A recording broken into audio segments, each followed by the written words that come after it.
and welcome back to episode 11, which we obviously recorded on the same day as episode 10, but we figured nobody wanted to listen to an hour's worth of me and Shane bantering all. Redline Sales and Business Podcast. Here we are. Professionals we are, real professionals. This time, I'm going to endeavour to not have Shane's housemate his moments of fame. Like he's trying to steal the show, Shane. Airbnb. Yeah, Airbnb, he's trying to steal the show. Have you realised he looked like Russell Brand, by the way? Shane is Airbnb with Russell Brand for this week only. Anybody who's listening on podcasting, like, what the fuck? I have no idea what's going on here. Can't see any of this. You need to get yourself on our YouTube. Keep telling people, get subscribed on the YouTube. It's the best way to enjoy the comedy show that is Lance Sales and Business. Brilliant. Seriously is. So, last week or earlier, I'm not sure how to describe that when this goes out in a week's. Really confusing. Well, we just say, the previous episode. Yeah. In the previous episode, we got into the meat of things around that race to the bottom. And I originally envisaged the conversation being more about the how you package up your business, how you package up your services. So going back to last week's episode, I envisaged the conversation hovering a lot more around the Grand Slam offer that we saw from the Alex Hormozy book. I think that's really interesting, and it kind of I think how you apply that to different businesses, you've got to be quite smart about how you do that. It's not quite as simple as just creating, because if it was easy, everybody would be creating Grand Slam offers all over the place. What I mean by that, if you haven't read the book, is an offer so valuable to your client in such a niche space that they literally just want to throw money at you no matter how much it costs, because the return on investment for them is huge. And you build trust at the same time as doing it. So, and he himself says, like, he's managed to do it. He's made it a repeatable process for himself. It's not quite that easy to do it for everything. I envisaged that conversation going more that direction, which we kind of did touch on that. But then actually what you made was a really valid point around there's also a race to the bottom in terms of how you treat your people, how you commoditize your people, how you commoditize the metrics that you judge your business by, and how even internally within a business, it can become a race to the bottom in terms of quality, and a failure to pick up on that can be a real problem for the health of the business altogether. So just to kind of 100%. Rewind back to where we left things, I want to ask you a really, like, a bit of a curveball question, Shane. How did you not spot these warning signs before you started working with this guy? If the situation that you described was the way it was, how was it not blatantly obvious that he was going to treat things that way and be that way when you were speaking in that conversation before that? He's a fucking great actor. Absolutely great actor. So I'll tell you how it happened. So, funnily enough, why cold calling is so impactful when done in the right way. Not last year, the previous year, I was making cold calls on Connect and Sell when I reached this guy. And he said, look, you're literally just 1 week late. I've just sold my company. I said, okay, cool. Tell me a piece of advice, please. Speak in the future, something that can help me run my business. I'm on the journey now too. Make sure you hire the right people, is what he said. Make sure you hire the right people. Hung up the phone, never thought of him again. I hired a VA. She put some block sessions in my team's diary and my diary to make cold calls as a group. And funnily enough, in that session, I got a hold of this guy and I had the notes. Hey, how's it going? Do you remember me? Yep, I remember you. Okay, what's going on? Funny you should call. Funny you called. I'm just about to buy an outbound services business. I said, okay, cool. Dollar bills, cha-ching, cha-ching, cha-ching. Let's have a chat. Okay, cool. I'm free this week. Booked a meeting, started speaking to him, put this whole extravagant proposal together. I thought he was going to buy the fucking works on outbound. And he said, no, I don't need that. I need a recruitment service. I said, okay, what do you need a recruitment service for? I'm trying to build my sales team from 5 people to 60 people. I need 55 people. This conversation happened in September. He needed a team of 55 people hired by April. 55 salespeople hired by April. Okay. We had never done this before. And we told him this. And I asked the team, I said, guys, we're in a tough spot right now. We've got this opportunity outside of what we currently do. It's in recruitment. Do you guys want to do it? My business partner told me, no, it's not worth it. Okay. It was 2,500 per placement. He said, it's not worth it for the amount of work that we do. I looked at it. Okay, well, if I get 10 of them, that's 25,000. So it does seem like it's worth it. Asked a few other people in the team. They said, let's go for it. So we did it. Within 2 to 3 months, my other business partner, my other co-founder, Dan, who actually works with the company now, he built an entire recruitment process similar to that of a company we worked with previously. And it enabled us to recruit, interview, and hire people inside of 2 to 3 weeks. And it was a fantastic service. And we delivered on that, and we started to increase the amount. The process started to become more robust. And 4 or 5 months in, we were at a place where we said, look, let's get into a retainer, right? Let's think about how you're working it. It seems like you're still running into the same problems. I feel I can help you do this because outbound is what we do. So I flew out to Denmark and I met with the guy and had a conversation with him about the opportunity. And I said, look, it seems like you're spending a lot of money on all this process. I have a way to do it better. You're making all your team are doing calls. Let's get you emails in. I have somebody that can do that. You can take her. Then we had Dan, who was part of the business. And I said, look, why don't you just take Dan as full time? He likes working with you guys. So you take him full time. And then I was there to be a consultant and help drive the organizational change from sales. And he was all for it. And we went out to dinner. We had a great meal, some great pieces of advice. He taught me a few things over a 3-hour dinner. And then the next day we came back into the office and he broke down the real problem. So remember, the real problem is always underneath the surface. So I thought the problem was get more emails out, get more engagement, get more calls out, get a better ICP. But the actual problem was there was no training. There was no onboarding. There was no analysis of data. There was no performance metrics in place. And those were the items that I had to help fix. So he said, okay, cool. Why don't we do this? You put together a plan and you come in next week if you can, or the week after, fly in with Dan, and we'll start looking at this in detail. And so we did.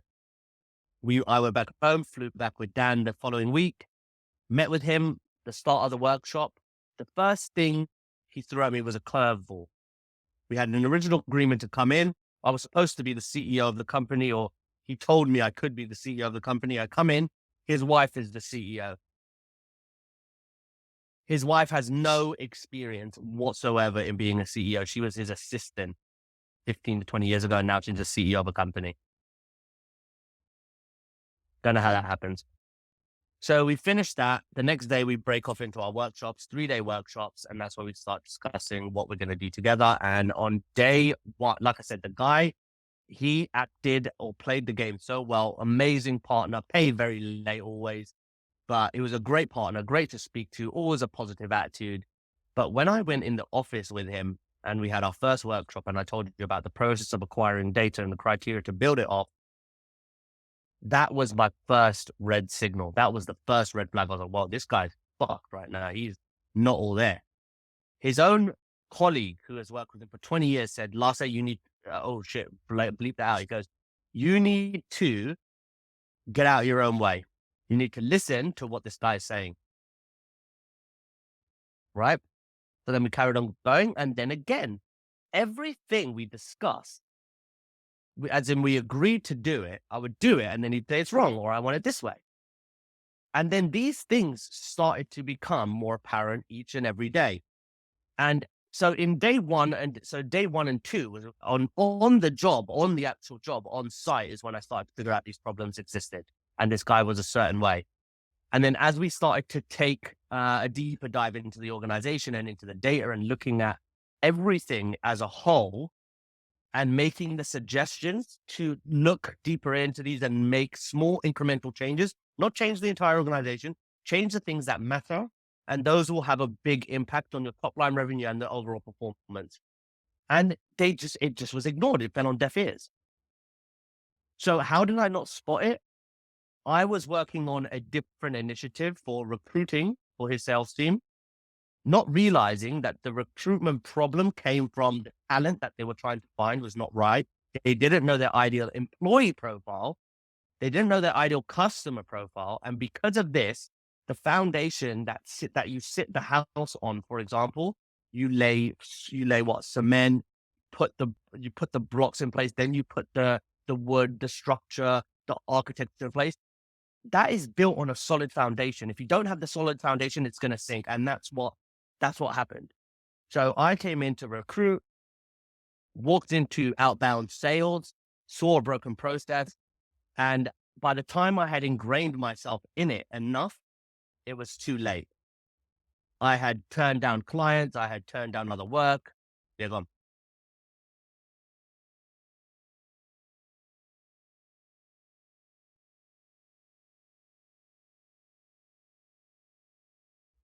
Sorry, mate. Somebody trying to deliver me shit. Okay, so like I said, it went into outbound, and then it was me figuring out what had happened halfway into the actual agreement.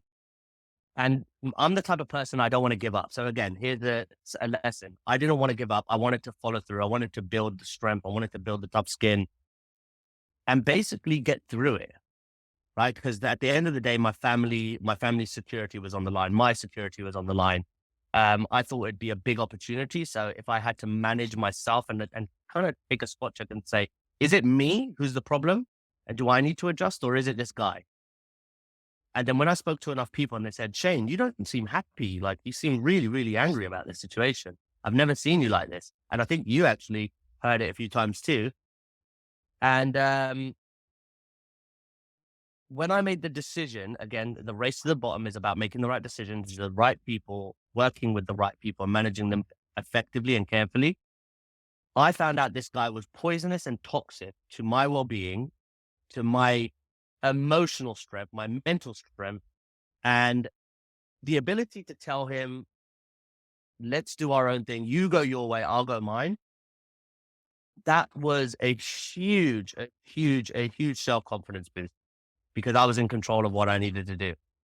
So I know it's a long-winded answer, but that's not answer the question. It started with one project, went to another one, and it was too late. I was already too knee deep in it. So, and what do you do when you need the money, right? So on your point, when you need to know your price and slash your prices, if you need the money, what do? Do you suck it up and is your pride more important, or is it the money, right? What would you do in that situation? And I think that the one thing that you said to me on the back of that conversation when we were discussing this offline was that had you been in a different financial situation, you'd have probably paused to ask more questions first, before you jump into it. But exactly. Any entrepreneur, and like I'm much the same. Mm-hmm. I've got a fairly high tolerance for risk.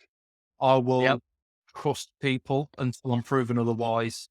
And I've got a pretty good judge of character, right? I'm occasionally wrong, but I'm a pretty good judge of character. So I completely hear all of that. There's a couple of things that kind of float out of that for me, which is, a lesson right back at the beginning for anybody who's listening to this is relationships build business.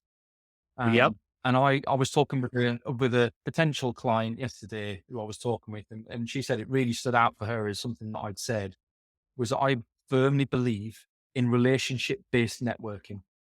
Very easy 100%. to turn your network into a transactional thing where all you ever do is introduce people and hold your hand out and hope that somebody's going to give you some money. Or the only time you ever ask anyone for anything is when you're in need. And I'm a big fan of get to know people, get to understand them, spend time with them, ask them how they are twice, because every time you ask somebody how they are, the answer they'll give you is, oh, I'm good, I'm busy. Asking them twice, God, I hate that. No. How are you? And mean it. Mean it. Don't just say it because you're on a call with someone. How actually are you? Let them be themselves, get to know them on a personal level and show that you're different to everybody else that's out there. Build a real relationship with people. And I cannot tell you how much that will pay forward over the next 5-10 years. It is, I came from a very corporate background. I lived in my own little world. Very rarely did you talk to anybody outside of your own team or department. Yep. And there was no traditional networking of any sort other than people bitching about each other at the water cooler, right? And I came into this world of B2B and entrepreneurship and innovation and, all these different things. And the one thing that I've stuck by that has paid me back time and time again is I would far rather spend half an hour on a call 10 times a day with 10 different people to understand their world and where I sit in that, than spend half that time on calls with people who can't add any value to me whatsoever, who I don't add any value to. And to your point about the pitch situation, just pitching features and benefits of people with the hope that something will shake out, because it doesn't work. It doesn't work. Guarantee you, where business comes from is where people understand how you're different, what makes you tick, what you believe in, who you are, and recommend that as a business entity. It becomes less about what you offer as a business, becomes more about recommending you in as a person. And I can't count the amount of opportunities that I've been recommended into and won business with as a result of having a good relationship with the people. It's who you know, not what you know sometimes. If you've got it definitely is who you know. people who you know and you know your shit at the same time, you are in gold land. You can print money if you know people and you know your own shit. Yeah, fair. 100%. 100%, mate. 100%. It's 100%. You gotta be in touch and networking with the right people. A lot of my success has come from building the right relationships and sticking with these people. And I'll give you another example. This relationship and keeping him happy and trying to do the right thing. Again, be mindful that the relationship and you are two very different things. And if the relationship starts to compromise who you are as an individual in terms of your integrity and how you work and your values, and they go against those things, then you have to also determine or assess if the relationship is worth keeping. So whilst the pros and cons, so I'll give you a quick example, right? So two people, one of them I had spoke to the year before. He offered me the opportunity to be CEO at their company, or mentioned you could be the CEO, you could run this company. And he was a well-established business owner, had made a ton of money, or could offer me security in terms of monetary value that I could earn, keep, and build my monthly run rate off, right? That was one opportunity. Then there was another opportunity where there was another guy, CEO, managing director, worked and exited a massive company, was working at a very reputable company right now. They do about 150 million in annual recurring revenue. And he offered me a CEO position too, but it was just equity. And he said, look, but people stay with me. I can open doors and I'll teach you everything you know. There was no equity, but the guy was great. The other opportunity, there was money. The guy was a prick.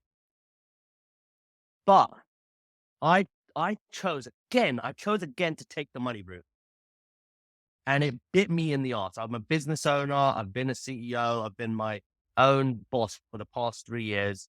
I took advice from some of the relationships I had in my network of people that said, go, look, just eat up your pride, suck up your pride, and go and try something. Go work for something. You can get a great job. You can get the money you need. I tried it, and for 2 weeks, I fucking hated it. I hated every moment of it. And it was because the relationship I thought was great. I worked with this guy who was an absolute tosser, and finished with him. Like I said, it was great. Spoke to the other guy. He was pissed because he said, look, I gave you a CEO position and now you want to come back and speak to me. I said, look, hands up. I went and chased the money. I made the wrong decision. I know the grass isn't greener on the other side. I want to see if I can do this with you. Let me do a couple of things for free for you. And then if you see value in what I do, then we can speak about money later. Let me earn that trust back with you. Okay, cool. That conversation's on the money now. And then the other client I had, who I put on the back burner because the payment wasn't coming in as I expected it. But when I finished with this and put my mind and my resource into the relationships that mattered, and I'll share the good news with you, Paul, but this relationship ended up bearing fruits beyond my wildest dreams. Had a conversation with him based on my relationship, told him the situation I'm going through in terms of my marriage, my current situation, how things are moving along. And he opened up another conversation that has just got us the signed contract for the second event, Paul. Perfect. That's what I like to hear. So we Good got the news, right? So live on air, in the podcast, in the moment. signed Now, contract, this is real. right? This is real. This is real. Okay. Fantastic news, buddy. Fantastic. And then on top of that, like I said, remember me and you, so again, relationship. Now that it can dovetail into our relationship and how we prevent our journey to the bottom. But I mentioned to him, look, how are you building content? I'm not seeing enough right now. Oh, I have a few teams that do this, this, and that, digital, social, and then we have another channel. Why don't I do that for you? I work with Paul at Javelin. He puts together everything there. You saw the landing page from Anne. He works with me now too. Why don't we do all that for you? And also, let's create a journey where we can deliver an impact over a 2 to 3 year period. Okay, I like that. Send me some more information. I sent that information. His marketing director of a $5 billion company, I'm bought in. I want a 2-year proposal.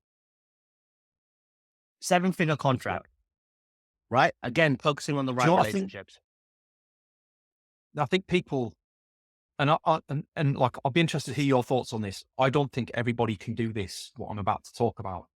But I think too many people go into conversations with predetermined agenda and refuse to let the conversation flow outside of that agenda. I'm going in this conversation. This person might be a client for me. I'm going to hear what they have to say, and then I'm going to tell them about my services, and they're going to become a client. Yeah. And they're too scared sometimes, or maybe just not strategic enough to see that if they actually don't, I quite often I'll go on a half-hour conversation with someone. I'm not even mentioning what we do for 25 minutes. Like I'm quite well known for it. Like I get to the 25-minute mark and they eventually go, so what do you do, Paul? Oh, yeah. Well, we've got 5 minutes left. So do you want another meeting? Or do you have 10 minutes I can run over? Right? 10 minutes I can run over. I want them to ask me what I do, because I've sat and listened to them and I've heard everything they've got to say. And actually, sometimes I might not pitch my business at all. I might just give them a brief overview and go, actually, what I think is more valuable for you is I'm going to introduce you to this guy, this girl, this lady, this person, that business, because they can add much more value than I can to you right now. And in 6 months' time, we need to chat again, because then we'll see where you're at. I guarantee you every introduction I make, almost every introduction, hits pay dirt every time, because I connect the right people, because I'm more bothered about the relationship than I am about making the money right now. And it's painful to do sometimes, because I'd love to take that money, put it in the bank. My missus is watching me going, Paul, where's that fourth client you said you were going to get this month? Oh, well, no. I'm not a sales manager, right? I'm sandbagging it. I'm going, oh yeah, close, next month. Can you shift it into next month's budget? Yeah, it's definitely going to land next month. Couldn't get hold of them this week, right?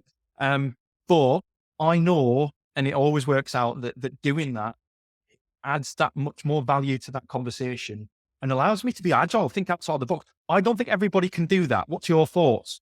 Can everybody do that? Or is that just kind of, you have to have a certain personality to see that?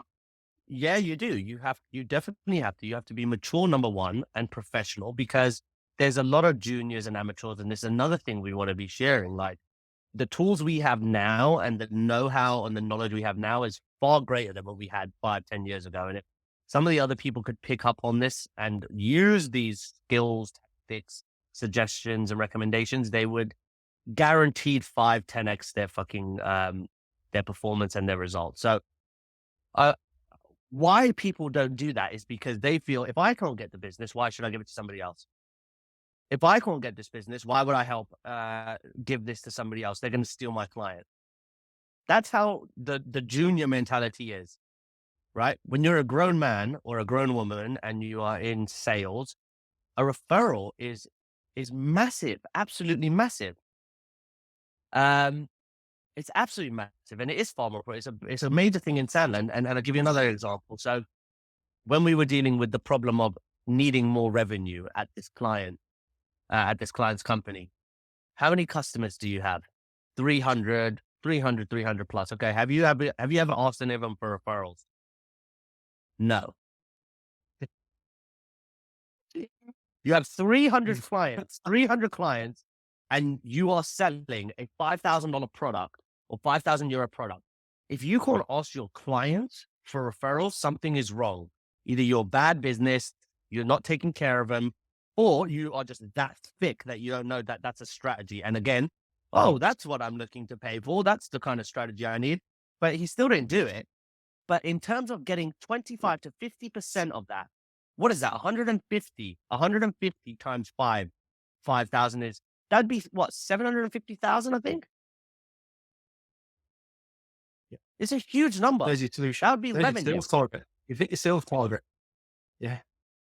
Right. So again, And you haven't referrals, even, there's so much power in or even referrals. just things just like even just tracking through Sales Navigator the previous people you've worked with to see job changes. So when they go into a new job, if you've done a good enough job with them, they should want to champion your cause. But it might just take you to knock on the door and go, hey, how are things going now that you've got a new job? Don't go in asking for it. Go in and have the conversation. But if you've done a good enough job with your previous business, they will automatically want to work with you again, and you'll be top of the agenda when they start making changes. So many people miss. It's the little tricks like that. Sales Navigator. I love Sales Navigator for things like that. Just being able to keep lists of people who you've spoken to who are important, because it's really hard. LinkedIn, 20,000 followers. I've got something like 18,500 connections, right? It's impossible for me to keep track of all the amazing people I've spoke to over the last 3-4 years. But add in, the other thing you can do, if you don't have Sales Navigator, by the way, star the conversation.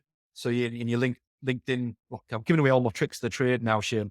Go into your LinkedIn conversation, put a star beside the people you really care about, because then what you can do is you can filter just on starred conversations and have yourself a browse through people, go back through that list of people who are in the top 5% of your network that you really want to stay in touch with. And I do that regularly. Who have I not spoken to for ages? Let's have a chat with them, see what's going on in their world. And I can guarantee something comes out of it every single time. I love it. I love connecting those dots. But people don't spend enough time doing it because business gets in the way, product gets in the way, communication gets in the way, the team gets in the way, employing people gets in the way, investment gets in the way, accounting gets in the way, revenue gets in the way, sales call, market call. Spend that time on your network, because there is no more important resource to you as a business owner, as a CEO, as a senior team than your network. And I see so many people who network really well, do lots of great things, then join a business. You never hear from them for 2 years. Then they come and they do I'm going to start posting on LinkedIn again twice a week. I'm going to reach out to all my network who've now, by the way, forgotten about you because you didn't care about them for 2 years. So why should they respond to you? Of course. Oh, That's exactly right. Can you help me get in with people? Did you reply to me when you were working in that business? No, you didn't. Now you're unemployed and you want me to help you. Sorry, your hands are tied. Yeah, I'm busy. I'm a little busy now. And that's exactly it, mate. Like the network is infinite. The network is infinite. And I've got examples for days, but just even meeting you, right? It's incredible how sales, business development, and my network have helped me understand my life in such a vivid form. So I met you, what was it, last summer? For the first time, it was obviously in the group. We've been back and forth. You actually made a few referrals back then. That connection then took it. That wasn't therapy, by the way. If you're listening along, what's the therapy group? Well, Mike could class it as that. It was a sales group, right? It was a WhatsApp sales group. Sales community. And we got through that. And again, I went through a few peaks and troughs from July, August, September time. Up and down, almost lost my business. In December, I couldn't pay salaries. I couldn't make payroll. I almost lost my business. Finished with business partners. That's why you don't see Antoine on the show. So we'll see. We'll cover that in a little bit too. But finished with my business partners, finished with a bunch of acquaintances. And it was like a reset for me. And I understood that the bad time had to happen to eliminate or part ways with the old journey, with the old train that I was on. And then those hardships helped me step into a point where I spoke to you and we engaged in partnership. And then Ant too, and now he's on board. And now the second caliber of people, or the caliber of people that are in this current business that's moving forward, not sales driven, the second one that will release the name in a few weeks. But now this business is 10 times more performance driven, 10 times more effective. And the network that I've built with you has helped me deliver for my event that I'm doing, convert the event to a second event, which means more money and repeat business. Another opportunity where I potentially will be working with somebody, and you too, that the guy is building a merchant bank and is going to be helping companies, startup companies to exit, an entire team that supports you along the journey, investments, funds, cash flow, everything. It's just, I may be the owner or part owner of a bank. Then what is the other one? There's another one. And I think we have the meeting today in the metaverse for helping people drive more engagement in the metaverse. And this is because my network started, in 2014, when I first started in sales, in the finance world, to legal and compliance, to oil and gas, to tech SaaS, to wherever the hell I am in right now, banking and finance. But my network has taken me through to the places I am in today.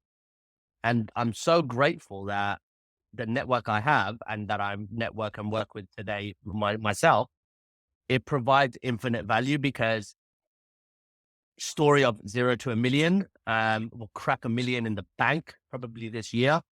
And I will share that online.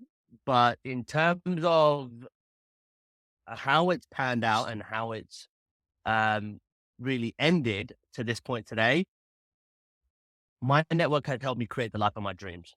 I don't have an alarm clock. I don't have an hourly schedule that I have to abide to. I wake up, I do my calls whenever I can, make prospecting calls whenever I put proposals out whenever I want to. But it's not a job. It's my life now. It's just my life. It's just regular life. And I wouldn't have ever have been able to achieve this without having the right network. And again, you keep the right network, you speak to the right people, you take information, you educate yourself, you take suggestions, you stay open-minded with the right people in your network, and you can achieve great things. And you will not be on the race to the fucking bottom if you maintain the right ones with the right people. Anybody who crosses you, dead them, get rid of them, fuck them off. My language is very direct and very, very brutally honest, but it's the truth. Do not let people take you out of your zone. That's how you prevent yourself from the race to the bottom. I think so. I'll completely echo all of that. There was a book I read, and I hope the author forgives me because I can't for the life of me remember the name of the book or third name. But it was a really interesting book, and it was about your camera's gone off, Shane. Is it? Yeah. It's the same on an iPad. Whenever you do something else off the main screen, it shuts your camera off for some reason. I don't know why. Camera. Yeah. So I can't remember the name of the book or the author, but her theory was that it was about power networking, right? And it was about have 5 people in your real inner circle who you stay in touch with almost on a daily basis. You have 50 people who you arrange because of their abilities, their connections, and so they're the people who know people, right? They're not people who are the people you want to get to, they're the people who know people. And then you can have 150 people who you touch in the course of a year, who are useful to know, but you don't have to put a lot of time into them. And I read that about 3 years ago, and that's kind of stuck with me. And that 50, 50 and 150 people, that changes all the time. She had it all mapped out. It was insane. Like, I would have spent more time mapping my network than talking to people. I'm not interested in that part of it. I'm a firm believer that I would rather know, right? So question for the audience, right? If you're listening to this, would you rather speak to 3 people today who would be your ideal client who you can land this year, and that's the only 3 people you speak to all year? Or would you rather speak to one person who has access to 10, 20, 30 people who are your ideal clients? And I would rather speak to the person who cuts the lawn of my ideal clients than 3 clients today, because that will multiply in terms of the value that I can add to that person and to the people who I can connect to. And to your point, Shane, that warm referral in from that person who they will trust, that they can recommend me in. And I won a piece of business last week, a massive piece of business for Javelin last week. Over the moon with it, some really exciting stuff that's going to really grow. Aside from the stuff that we're doing, on the strength of some referrals from predominantly 3 people who I've never done any work for, who I've never met one of them in person once. The other 2 I've never even met in person. We've spoken. One of them I've spoken often. The other one I've never even spoken to, who kindly referred me in. We got talking, and then it was on to me, the strength of our business and our proposition to win that work. Well, I would never have gotten that conversation with that person had that not been recommended in by those people. So I can't stress how importantly I put that network above everything else. I'd run myself into the ground to still maintain my network, because it's there for you. When you're down, you've put effort, time and preparation into your network. You can withdraw that money from the bank, that social capital from the bank anytime. Yeah. It is more important than anything in the world other than your family and your well-being. That's it. That is it. Fantastic. I feel like that was a good therapy session, Shane. I've enjoyed that. I feel like I've exercised a few demons there. It's very deep and very serious for us. But some valid points. I think it was. People. I think it was. So what question for Shane, you then, after my experience with investors? So I think one of the things I mentioned was this part 1 and part 2. Experience with investors. Don't take investors' money unless, I don't even know what the unless is after my experience. But in terms of what I've mentioned to you now, what would you say? I've learned I would never take money from investors without the right type of due diligence, without the right level of dialogue with that individual to understand their intentions, their values, how they work. I think that's significantly important, far more than the money, because you're going to be working with those people every day. They're going to snake you. They demoted the CEO. They fired his co-founder. They put somebody in place of him. They pretty much destroyed this guy's business in a matter of 6 months. What do you take from this? Would you take money from investors right now? They said, I've got 500K for you. We know you're in your 7th month, but we can take up to 55% of your business if you do not deliver. But we've got the money here in cash. Do you want it? Would you take it? I would caution.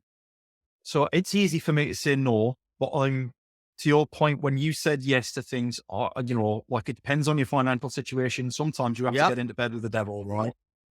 But what I would say is, knowing what I've seen over the last 3 years of people who work with investors, I think there's some amazing investors out there. And I think there's some horrendous investors out there. Be very careful about who you make as your bedfellow. Do your due diligence. And you know what? It's not, people get into this wrong context of it's about you applying to be lucky enough to take some of that investor's money.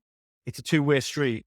It's also about you doing due diligence on the investor, even if they do offer you the money, to say, right, who has this person worked with before and what have they got to say? So your investor will never just work with you on the strength of what you say. They'll want to speak to your employees, they'll want to speak to your partners, your clients, and they'll want to hear what they think of you. Do the same for them. You're entitled. Don't be afraid to ask, because if it's a 2-way partnership, they should be able to demonstrate that they've done right by similar businesses to you before, or they're early on in their investment strategy and you need to do due diligence in a different way. But the businesses that I've seen do really successfully with this is where the investor not only brings the money to the table, but also brings your biggest clients to the door as well. And they're heavily invested in that space where you're working. Your investor should be more than some money to get you through the next few months. They should be somebody who already works with your biggest what a friend of mine who is an investor calls the £800 gorilla to knock on your door, because that way everybody wins. You get guaranteed clients that can transform your business. They get invested at an early stage and they know they're going to improve the monetization of your business, and they're heavily invested in your industry. So they get how it works and they know best practice to be able to help you maximize your own business. That is an investment relationship. Unless you're experienced enough to be able to pick up an angel investor who didn't really want anything to do with running the business, that's a different conversation. But when you're talking about active investors, I think that's paramount. Do your due diligence, try and find a strategic investor who can multiply not just money, but impact on your business. I think that is sounds like wow. Millions of businesses, right? That sounds solid, mate. That is, I can't even add anything to that. I think that's absolutely perfect. I'm speechless on that. I think you're exactly right.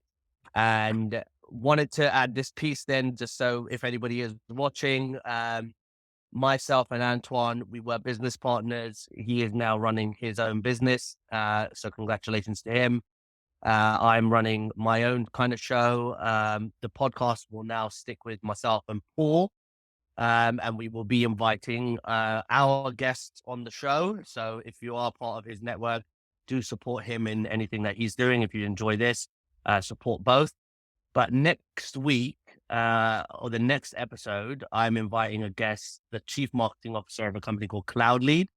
And what we are going to be sharing with CloudLead next week is the importance and value behind channel validation, channel verification. So what channels are your customers engaging with your content? Is it the phone? Is it social? Is it an email?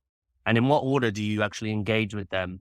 And following on from there, diving deep into research questions, developing intent before you actually engage with the market, and doing it in an effective way. So the 7 to 12 months that you spend prospecting, trying to reach somebody, we've compressed that time into a matter of days and actually weeks. We get that information in front and ahead of time, and then we're able to position you as a market leader in those conversations with the right message, so that those 7-month cycles now decrease to 3 to 4. And that's because you have the right information, the right research. So that's what next episode is about. Tune in for that teaser.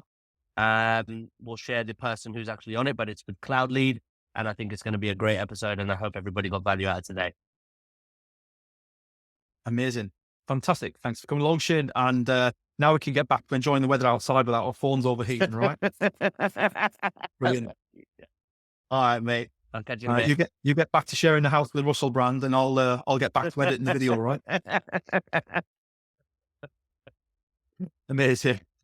See you all later. Thanks for joining us on Redline.